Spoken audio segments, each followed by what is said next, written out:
লক্ষ লক্ষ সরকারি টাকা খরচ করে সিপাহীজলা জেলার সদর বিশ্রামগঞ্জ মিনি স্টেডিয়ামে 11 মার্চ থেকে 13 মার্চ 3 দিন ব্যাপী সরস মেলা আয়োজন করা হলো। চলো দিদিরা সবাই আত্মনির্ভর ত্রিপুরা বানাই, এই স্লোগানে গোটা মেলা প্রাঙ্গণ সাজিয়ে তোলা হয়। কিন্তু আশ্চর্যের ব্যাপার, যেখানে দিদিদের আত্মনির্ভরের কথা বলা হয়েছে, সেই জায়গায় মেলায় আগত বিভিন্ন স্বনির্ভর দলের দিদিরা বিস্ফোরক অভিযোগ করলেন উদ্যোক্তাদের বিরুদ্ধে। কথা ছিল স্বনির্ভর দল পরিচালিত বিভিন্ন দোকানপাট এবং খাদ্য সামগ্রী তৈরি করে সেখানে বিক্রি করা হবে, কিন্তু আশ্চর্যজনকভাবে সেখানে ফুটপাতের বাজারে চাট বিক্রেতা থেকে শুরু করে চা ঝালমুড়ি সবাইকে মেলা স্টলের সামনে জায়গা করে দেওয়া হয় ব্যবসা করার জন্য। স্বনির্ভর দলের খাবারের স্টল নিয়ে আসা বেশ কয়েকজন দিদি অভিযোগ করে বলেন, সরকারিভাবে বলা হয়েছে আমাদের আত্মনির্ভরের লক্ষ্যেই এই মেলার আয়োজন, কিন্তু বাস্তবে এই মেলায় যা দেখলাম তা আর কোনোদিন দেখিনি। শুনুন কি বললেন মেলাতে স্টল নিয়ে আসা দিদিরা। কারণ আমরা আরো মেলা করে এসেছি, ওটির মধ্যে কোনো বাইরের কোনো দোকান এলাউই করছে না। আর এটার মধ্যে তারা কিলিকা বাইরে দোকান এলাউ করছে। তাছাড়াও ফলের রসের দোকান আছে, চায়ের দোকান আছে, তারা তো একদম স্থাপিত 3 দিন ব্যাপী বইতেছে তারা। তো এর লেগে যদি ব্লকের থেকে কোনো কিছু পদক্ষেপ নেওয়া হয় বা একটু দেখে তদারকি করে আমরা একটু খুশি হবো। সেই কারণে আপনাদের দোকানে কোনো ভিড় নাই? হ্যাঁ, ভিড় নাই, কাস্টমার ওইখানেই যাইতেছে। তারা যদি না থাকতো নিশ্চয়ই আমরা এদিকে ভিজিট করতো, এদিকে দেখতো, এদিকে কিনতো, খাইতো। তো ওই তারার লেগে আমরা একটু প্রবলেম হয়ে যেতেছে, কারণ আমরা তো নিজের পায়ে দাঁড়াইতে চেষ্টা করছি, তারা এরা কি ভাঙ্গা ফেলা দিতেছে।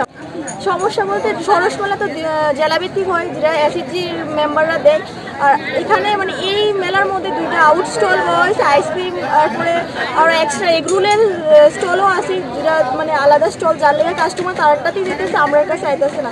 যদি তারা না দিত হয়তো আরও দিদিরা যারা আছে বা আমরা যারা আছে তারা সবাই ব্যবসাটা ঠিকঠাকভাবে হইতো। তার লেগে অনেক কাস্টমার ওইখানে যেতেছে, এদিকে না। তারা পুরো আউটভাবে দিতেছে, তারা কোনো স্টল, তারা কোনো গ্রুপই নেই। আমরা তো সব গ্রুপ থেকে দেওয়া হয়েছে, আমরা জাস্ট নিজের পায়ে দাঁড়াইতে চেষ্টা করছি, তারা এর আগে ভেঙে দিতেছে জায়গাটাকে। এই বিষয়ে বলবো কালকে থেকে আজকে ভিড়টা অনেকটাই কম। আর এছাড়া এসএসজি গ্রুপ ছাড়া অন্যরাও আউটরারও এখানে আসা যাওয়া করতেছে, বেচাকিনি করতেছে, বিজাপুর, বাদাম, এভরিথিং রাস্তাঘাটে যারা বিক্রি করতেছে ওখানে তারা এই মেলাতে এসে বিক্রি। তো তাহলে তো আমরা ওদের বিক্রিটা অনেকটা কমে যেতেছে না, যার লেগে তো আমরাও জিনিসপত্র নিয়ে বসে আছি। এই বিষয়ে আপনাদের চাহিদাটা এই দোকানের চাহিদাটা অনেকটা কম।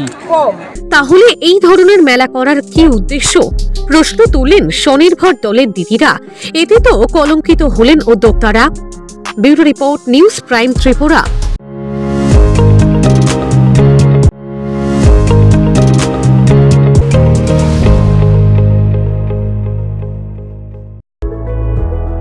আগরতলা শহরে আপনার মনের মতো ফ্ল্যাট বুকিং করতে চান? তাহলে আজই যোগাযোগ করুন আমাদের এই বুকিং পয়েন্টে।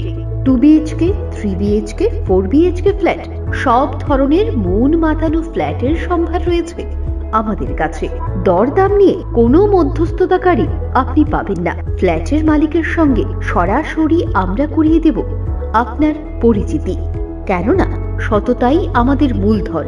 তাহলে আর দেরি না করে শীঘ্রই যোগাযোগ করুন আমাদের বুকিং পয়েন্টের প্রতিনিধিদের সঙ্গে। Booking point TG road, Ramnagar road number 2। যোগাযোগ করুন এই নম্বরে 7005340496। ফ্ল্যাট বুকিং এর অন্যতম এক নির্ভরযোগ্য প্রতিষ্ঠান এই বুকিং পয়েন্ট।